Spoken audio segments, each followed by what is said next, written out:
Kalau Nabi menantikan kita di surga, kenapa kita tidak menjemput penantian itu? Karena itulah Muhammad SAW akan menjemput umatnya di surga. Dan tidak melangkahkan kaki ke dalamnya sebelum berkumpul umatnya dibimbing beliau oleh SAW ke surga. Allahumma salli wa sallim wa barik alaihi. Allahumma salli wa sallim wa barik alaihi. Allahumma salli wa sallim wa barik alaihi.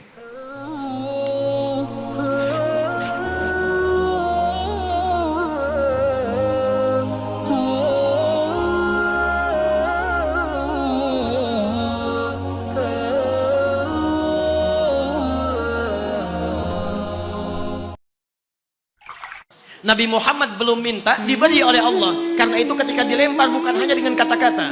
Penduduk Taif melemparnya dengan batu, lempar dengan kemarahan, lempar dengan segala hal. Apa kata Nabi? Karena alam nasyrah laka sadrak, kata Nabi, ya Rabb. Ketika dua malaikat penjaga bukit mengatakan, angkat tanganmu Muhammad, mud yadaika ilas sama, angkat tanganmu ke langit dan mohonkan kepada Allah supaya kami angkat gunung Taif untuk menghimpit mereka yang tidak punya sopan santun itu.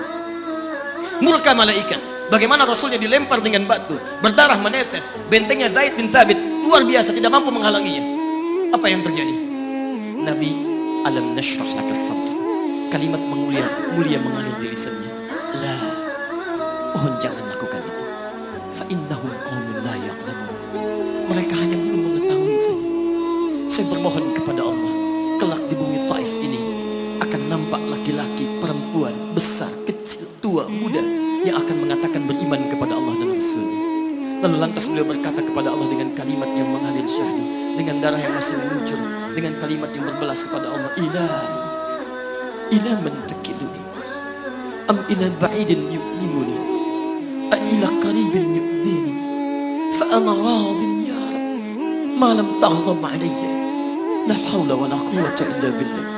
Ilahi, duhai Allah, ila man takiluni, setelah dari sini yang saya dilempari, saya dihujat, kemana lagi engkau akan antarkan saya? A'ila qaribin yu'dhini, apakah ke tempat yang dekat dari sini dan saya akan disakiti lagi? Am ila ba'idin yu'limuni, atau tempatnya masih jauh yang harus saya tempuh, tapi di tempat itu saya akan dihinakan lagi. Ana radin, saya ridha ya Allah, malam taghdab alayya, sepanjang engkau yang tidak murka kepada saya. Alam nashrah laka sadrak. Manusia melempari, radin. Manusia menghujat, radin. Malam taghdab alayya, sepanjang engkau tidak murka kepada saya. Muhammad sallallahu alaihi wasallam. Musa berkata, wa yassir li amri, ringankan urusanku. Muhammad sallallahu alaihi wasallam dengan segala kemuliaannya turun ayat, wa nuyassiruka lil yusra. Wa nuyassiruka lil yusra. Karena itu Nabi Rasul dulu mukjizat tampak di depan mata. Ada yang menghidupkan orang mati dengan menyebut kalimat Allah biiznillah, biiznillah. Sampai maaf teman-teman sekalian, mukjizatnya ada, Rasulnya ada, di hadapannya Allah mau dicari dan dibunuh juga. Muhammad sallallahu alaihi wasallam, wa nuyassiruka lil yusra. Tidak banyak mukjizat seperti nabi-nabi dahulu dengan turunnya satu mukjizat beriman kepada beliau sallallahu alaihi wasallam, bahkan nyaris orang-orang yang tidak pernah melihatnya. Lihat umat masa lalu, kaumnya Musa, Musanya kelihatan, mukjizatnya bagus, tongkat dilempar jadi ular, tongkat dipukulkan ke batu, keluar 12 mata air. Quran surah kedua ayat ke-60. Apa yang terjadi? Umatnya masih belum mau beriman juga.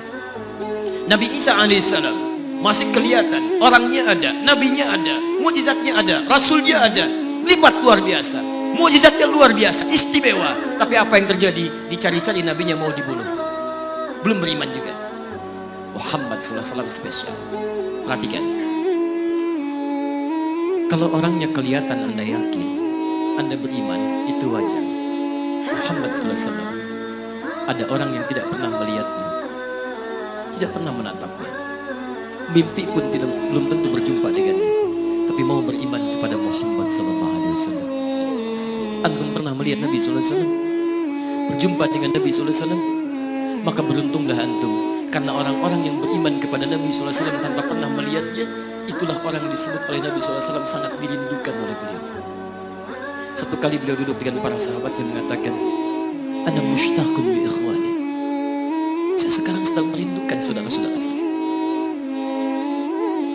Kata sahabatnya, alasna ikhwanak ya Rasulullah, bukankah kami saudara-saudaramu? Kata Nabi, bal antum ashabi, kalian itu bukan saudara-saudaraku, kalian sahabat-sahabat. ikhwani humul ladzina lam yarawni walakinnahum yu'minuna bi. Saudara-saudaraku itu adalah orang-orang yang tidak pernah melihatku, tapi mereka mau beriman kepadaku. Jadi kalau Nabi saja merindukan, antum kenapa tidak merindukan? Kalau Nabi menantikan kita di surga, kenapa kita tidak menjemput penantian itu?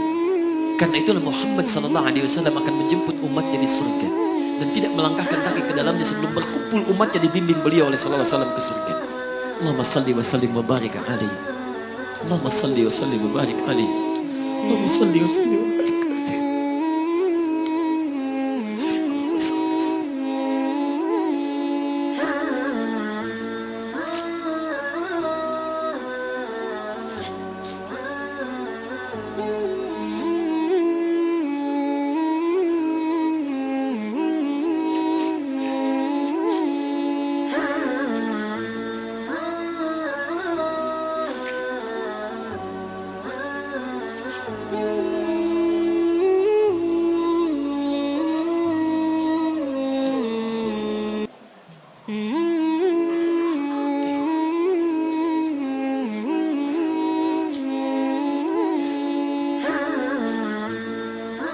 Maka diturunkanlah kemudian hudan yang terakhir. Diharapkan dengan hudan ini mengantarkan semua umat Muhammad SAW yang mau beriman dan mengikutinya ke surga. Karena Rasulnya spesial, umatnya spesial, maka diturunkan di waktu yang spesial dengan petunjuk yang spesial. Quran surah kedua ayat 185. Syahrul Ramadan alladzi unzila fihi al-Quran. Di bulan Ramadan turunnya bulan Ramadan, bulan spesial. Unzila fihi al-Quran, diturunkan Al-Quran. Apa fungsi Al-Quran itu? Ternyata bukan bacaan biasa, bukan koleksi yang Anda simpan di pinggir-pinggir masjid atau terletak di atas-atas dipan di rumah Anda. Maaf, hudan. Lihat ayatnya. Syahrul Ramadan alladzi unzila fihi al-Quran hudan.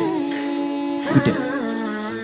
Petunjuk kita, sumber kebahagiaan kita, sumber ketenangan kita, sumber capaian terbaik alam kubur kita, dan petunjuk yang akan mengantarkan kita ke surga. Dan hebatnya, kalau yang umat-umat dulu itu terbatas sifatnya, tidak pernah disebutkan linnas.